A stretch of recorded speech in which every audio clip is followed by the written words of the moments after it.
Hello and welcome back. Today we're talking about CloudWatch Logs.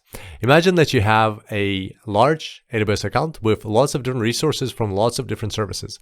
You might be running something on Elastic Beanstalk, you might have Lambda functions, you might have an RDS database, Route 53 enabled, a VPC or several VPCs, CloudTrail, which we'll talk about further down in the course, and other resources and services.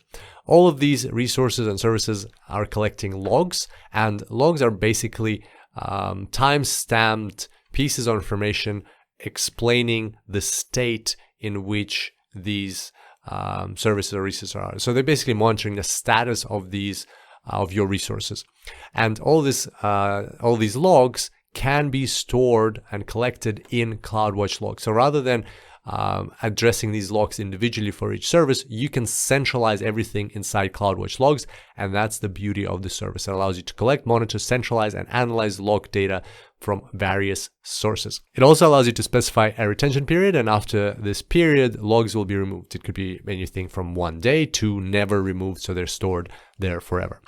You can also collect logs from EC2 instances and on-premises servers, but remember this for the exam, you will need to install the unified CloudWatch Agent onto the EC2 instances or the on-premises servers first, and then you'll be able to collect logs into CloudWatch Logs.